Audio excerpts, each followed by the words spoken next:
The Illinois State Senate has ruled that President Trump must release 5 years' worth of his tax returns, or be barred from appearing on the Illinois 2020 presidential ballot. The bill has yet to pass the state's House, which is currently controlled by Republicans. Senate Republicans criticized the bill as political theater, calling it an embarrassing waste of the Senate's time. This is being pushed by a far-leftist organization from the city of Chicago that wants to be able to get up and chirp about the President of the United States, said Republican Dale Ryder. The issue of Trump's taxes has been frequently visited, dropped, and revisited by his political opponents, with Democrats recently retaking the cause following the anticlimactic Mueller report, which vindicated Trump of collusion and obstruction allegations. From Yahoo! Donald Trump will have to release 5 years of tax returns if he wants to appear on the Illinois 2020 presidential ballot, the state Senate has ruled.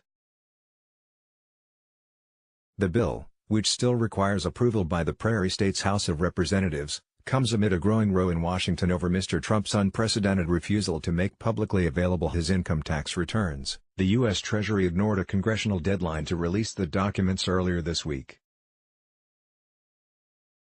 Treasury Secretary Steve Mnuchin claimed the request by the House Ways and Means Committee was politically motivated. Mr. Trump himself has claimed that he cannot release his tax returns because they are under audit, although technically there is nothing preventing him from doing so.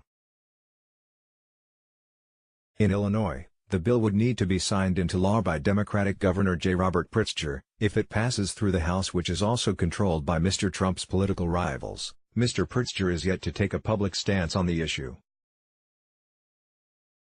Tony Munoz, the state senator who sponsored the bill, said, "If you want to run for vice president or president of the United States, hey, what's wrong with providing your tax returns for the past 5 years?"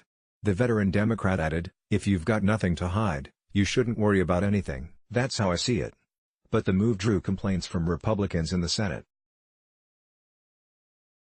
This is, quite frankly, with all due respect to the sponsor, an embarrassing waste of the Senate's time, said Dale Ryder. This is being pushed by a far-leftist organization from the city of Chicago that wants to be able to get up and chirp about the President of the United States. Illinois is not the only state where legislation to codify standard practices surrounding tax disclosures for presidential candidates is being advanced. The Washington State Senate last month approved legislation that would legally require all presidential candidates to release the last 5 years of their personal tax returns in order to have their names featured on both primary and general voting ballots. New Jersey has also advanced a similar bill to the state's General Assembly that would force candidates to disclose their recent tax returns.